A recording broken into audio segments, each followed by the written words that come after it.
ഒരാള് കേറാനുണ്ടേ. കർത്താവേ, ഒരിക്കലും പുറത്തേക്ക് പോകാൻ ഇടവരുത്തല്ലേ. നമസ്കാരം. ഇവിടെ ഒപ്പിട്.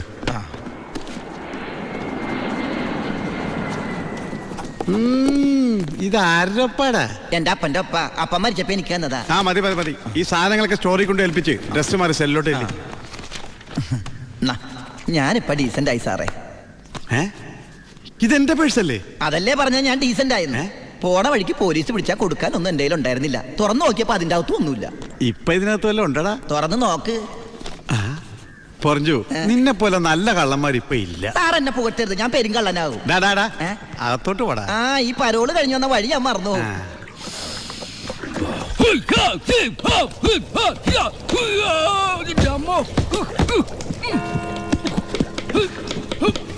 ചപ്പാത്തി സ്പെഷ്യലിസ്റ്റ് എത്തിയല്ലോ. ഹായ് എവരിബഡി, പൊറിഞ്ഞു വന്നു. ഞാനില്ലാഞ്ഞിട്ട് ബുദ്ധിമുട്ടൊന്നും ഉണ്ടായില്ലല്ലോ. എന്തായി? നീ പറഞ്ഞ പോലെ കക്ഷി വന്ന് കാശുമായിട്ട് ഞാൻ ഡ്യൂട്ടി പെയ്ഡ് ഷോപ്പിൽ പോയി സാധനങ്ങളെല്ലാം വാങ്ങി വീട്ടിലെത്തിച്ചിട്ടുണ്ട്. ആർക്കും സംശയം തോന്നിയില്ല? സംശയം? ഞാൻ ദുബായിക്കാരായി വിലസിയില്ലേ? എന്റെ ഹെയർ സ്റ്റൈൽ എന്നെ മാറ്റിക്കളഞ്ഞില്ലേ? ഫേസ് ഇത് തന്നെയല്ലേ, പിന്നെന്താ കാര്യം? എത്ര നല്ല ആൾക്കാരാടാ നിന്റെ വീട്ടുകാരി. നീ എങ്ങനെ കുടുംബത്തിൽ പിറന്നടാ? ഇവിടെ നീ പരമശിവം, അവിടെ ഉണ്ണി ദാമോദർ. നീ പെരുങ്കള്ളനാ.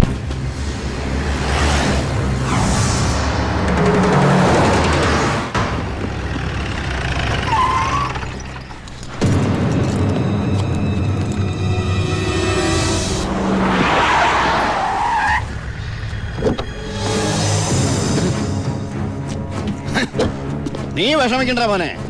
വിഷമദ്യം കഴിച്ച് 3-4 തട്ടിപ്പോയത് കൊണ്ടാണല്ലോ നിനക്കിപ്പോ എന്റെ അകത്ത് കിടക്കേണ്ടി വന്നേ. അല്ലെങ്കിൽ നിന്റെ അപ്പൻ നിന്നെ പുല്ല് പോലെ പുറത്തിറക്കി കൊണ്ടുവന്നേനെ. നിനക്കിവിടെ യാതൊരു ബുദ്ധിമുട്ടും ഉണ്ടാകില്ല. അതിനുള്ള ഏർപ്പാടൊക്കെ ഞാൻ ചെയ്തിട്ടുണ്ട്. നമ്മൾ ഇത് എത്ര ജയില് കണ്ടിരിക്കുന്നടാ. അപ്പഴേ സാറേ, സൂപ്രണ്ട് സാറിനോടൊന്ന് പറഞ്ഞേക്കണം, എവൻ ജിന്നാടമർക്കിയുടെ മോനാണെന്ന്. ആടാ മോനെ, കുറച്ച് ദിവസം കഴിയുമ്പോ നിന്നെ ഞാൻ ഹോസ്പിറ്റലിലോട്ട് മാറ്റിച്ചോളാം.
ഈ ജയിലിന്റെ ഉള്ളിൽ നിന്ന് ജീവനോടെ പുറത്തു പോകില്ല. നിന്നെ കൊല്ലും ഞാൻ. നീ കരുതിരുന്നോ? നിന്നെ വിടില്ല, നിന്നെ വിടില്ല.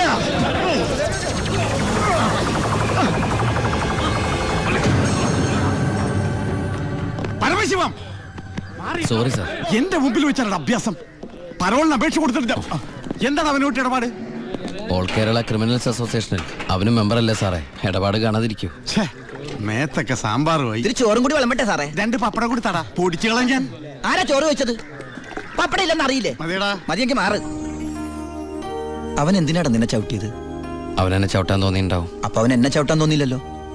അതിന് നീയല്ലല്ലോ അവന്റെ ഏട്ടനെ കൊന്നത്. നീ ഒരാളെ കൊന്നു എനിക്ക് വിശ്വസിക്കാനാവുന്നില്ല. കേട്ടുമടുത്തിട്ടുള്ള സാധാരണ പ്രശ്നം തന്നെ എന്റേതും. പക്ഷേ ഒരു നോർമൽ ആൾക്കുണ്ടാകാവുന്ന ഏറ്റവും വലിയ പ്രശ്നം സാമ്പത്തിക ബാധ്യത. കടം കൊണ്ട് നിൽക്കക്കള്ളിയില്ലാതെ ആത്മഹത്യയുടെ വക്കത്തെത്തി എൻ്റെ കുടുംബത്തെ എങ്ങനെയെങ്കിലും രക്ഷിക്കണമെന്ന ഉദ്ദേശത്തോടെ ഞാൻ നാടുവിടാൻ തീരുമാനിച്ചു. ഒരു രാത്രി എങ്ങോട്ട് പോണെന്നറിയാതെ നാഷണൽ ഹൈവേയിൽ ഞാൻ അങ്ങനെ നിന്നു. ഈ സമയം ദൂരെ നിന്ന് ദേവദൂതനെ പോലെ ഒരു ടാങ്കർ ലോറി വരുന്നത് ഞാൻ കണ്ടു. ദൈവം തോന്നിപ്പിച്ചാണോന്നറിയില്ല, ആ ഡ്രൈവർ വണ്ടി നിർത്തി. ഞാനും കൂടി പോന്നോട്ടെ? എങ്ങോട്ട്? അങ്ങനെ ഇന്ന സ്ഥലമൊന്നുമില്ല, എവിടം വരെ പോണു അവിടം വരെ. ആ കേറിക്കോ. ഓ അവിടെ കേറ്. സോറി.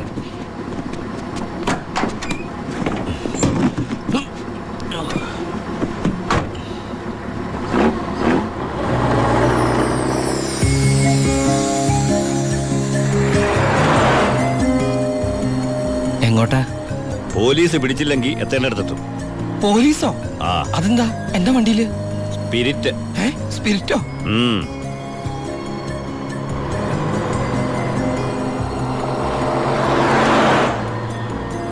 ഇതൊക്കെ ഒറ്റയ്ക്ക് ഉണ്ടാവാൻ പേടിയില്ലേ? ഒറ്റയ്ക്ക് കൊണ്ടുപോകുന്ന അതിന്റെ സുഖം. പോലീസ് പിടിച്ചാൽ എന്നെ മാത്രം നോക്കിയാൽ മതിയല്ലോ. അപ്പൊ ഈ പോണ വഴിക്ക് പോലീസ് പിടിച്ച എന്റെ കാര്യവും? അത് പോലീസുകാർ നോക്കിക്കോട്ടെ. നിന്നെ പിടിച്ച എനിക്കെന്താ? നിനക്ക് എന്നെ കുറിച്ച് ഒന്നും അറിയില്ല, എന്റെ പേര് പോലും. എന്താ ബായുടെ പേര്? അത് വേണ്ട. എന്നാലും പറ ബായ്. നീ ഇപ്പൊ എന്താ വിളിച്ചത്? ബായ്. ഭായ്. അത് തന്നെ വിളിച്ചാ മതി.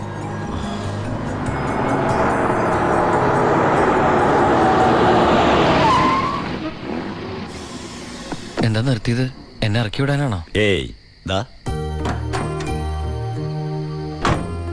പുണ്യാളന് നേർച്ചയിട്ട പാതി അങ്ങേര് നോക്കിക്കോളൂ. പോവോ?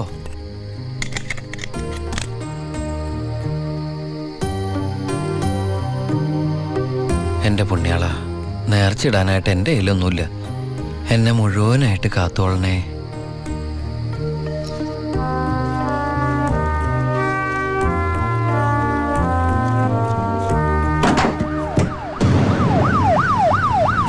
പോലീസ്. അയ്യോ,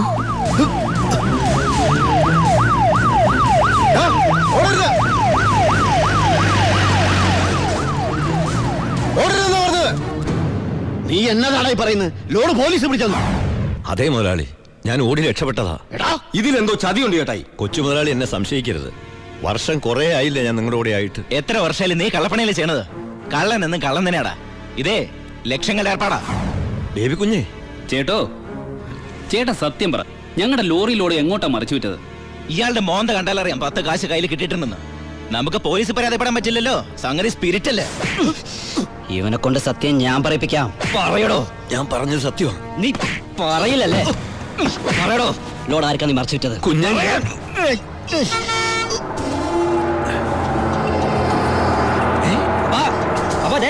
ലോറി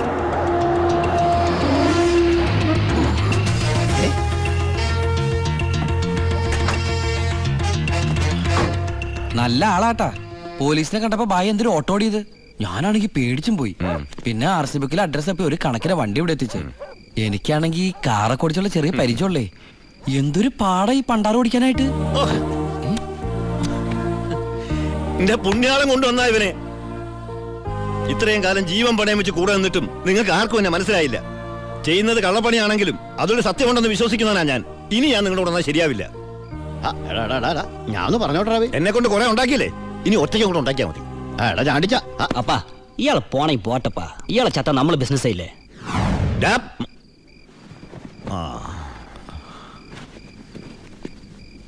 അയ്യോ,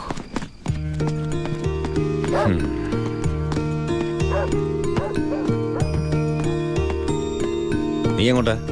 ബായ് എങ്ങോട്ടാ? എങ്ങോട്ടെങ്കിലും. എന്നാ ഞാനും എങ്ങോട്ടെങ്കിലും. വാ. ബായ് സത്യമുള്ളവനാണെന്ന് എനിക്ക് തോന്നി.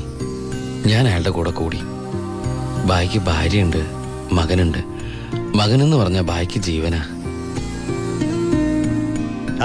ശിവന് കുറച്ച് ചോറിട്ടോടി. ശിവനല്ല, ഉണ്ണി. ചോറ് വേണ്ട, അതിന് പകരം പപ്പടം എടുത്തോളാം. നമ്മുടെ പരമശിവത്തിന്റെ നല്ല ഛായയില്ലടി ഇവന്. എനിക്കും കണ്ടപ്പോഴേ തോന്നി. ആരാ ഈ പരമശിവം? പണ്ട് ലോറി താവളത്തിൽ നിന്ന് കിട്ടിയതാ അവനെ. പിന്നീട് എനിക്ക് എന്റെ സ്വന്തം അനിയനെ പോലെയായി. 4 കൊല്ലം മുമ്പ് ഒരു ലോറി ആക്സിഡന്റിൽ അവൻ. ഇന്ന് വഴിയോരത്ത് നീ നിൽക്കണ കണ്ടപ്പോ ഞാൻ അവനെ ഓർത്തുപോയി. അതാ നിർത്തിയത്. എന്നെ ആ അനിയനായിട്ട് കണ്ടൂടെ? അതിനെന്താടാ ശിവ? ശിവനല്ല, ഉണ്ണി. എനിക്ക് നീ ശിവൻ തന്നെയാ. അങ്ങനെ ഉണ്ണി എന്ന ഞാൻ ബായിക്ക് ശിവനായി. ബായിക്ക് ഈ പരിപാടി സ്വന്തമായിട്ട് തുടങ്ങിക്കൂടെ? നീ വിചാരിക്കും പോലെ അത്ര നിസാരമല്ല കാര്യങ്ങള്. ഇത്രയും കാലത്തെ എക്സ്പീരിയൻസ് വെച്ചിട്ട് ഒരു ലോഡ് ഒപ്പിക്കാൻ ബായിക്ക് പറ്റില്ലേ? അത് പറ്റും, പക്ഷെ എങ്ങനെ കടത്തിക്കൊണ്ടുപോരും? ചെക്ക് പോസ്റ്റിലൊക്കെ നല്ല കാശറിയണം. അതെവിടുന്ന്? ഒന്ന് ഞാൻ പറയാം, സാധനം കിട്ടിയ കാശ് മുടക്കില്ലാതെ ചെക്ക് പോസ്റ്റ് എടുത്തുന്ന കാര്യം ഞാൻ ഏറ്റു. അതിനുള്ള ചില നുണുക്ക് വിദ്യകളൊക്കെ എൻ്റെ ഉണ്ട് ബായി. ആ ആ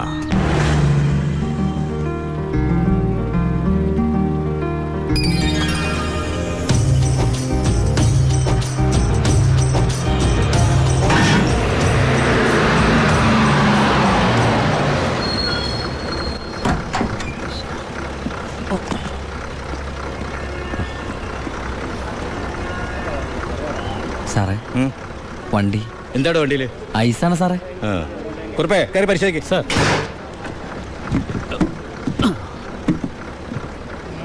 നന്നായി പരിശോധിക്കണോ സാർ? സാറേ പെട്ടെന്നായിക്കോട്ടെ, അല്ലെങ്കിൽ ഐസ് ഇപ്പൊ ഐസ് വാട്ടർ ആവും. സാറേ ഇത് ഫുൾ ഐസാ. ആ അടച്ചേക്ക്. ഓ ചാടിക്കോ ചാടിക്കോ, അല്ലെങ്കിൽ ഐസാവും.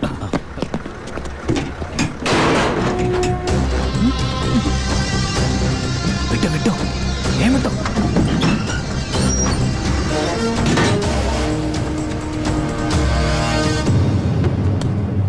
പെട്ടെന്നാവട്ടെ. ശിവ, ആ ഓ എന്റെ പുണ്യാളച്ചോ, നീ ഇങ്ങ് എത്തുന്നത് വരെ ഞാൻ മുള്ളേ നിൽക്കായിരുന്നു. സ്പിരിറ്റ് എന്തിയടാ? ദാ ഇതൊക്കെയാ. ഈ ഐസ് കിട്ടേ? ഞാൻ കാണിച്ചുതരാം.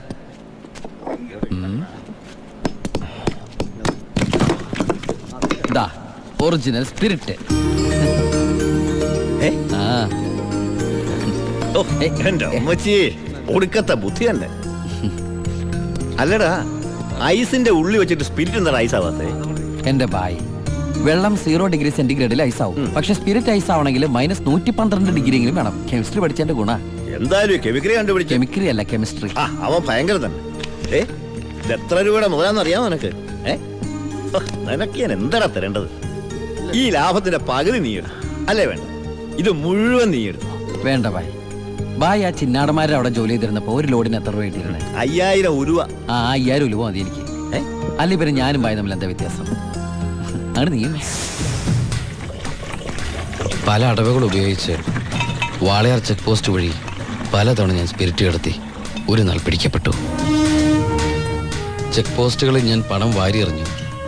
ഉദ്യോഗസ്ഥന്മാരിൽ ഭൂരിഭാഗവും എൻ്റെ സ്വാധീന വലയത്തിലായി. പിന്നെല്ലാം അവരുടെ അനുവാദത്തോടെയായി. ബായിക്ക് വീടായി, കാറായി, ലോറികളായി. ബായിയുടെ വലങ്കയായി ഞാൻ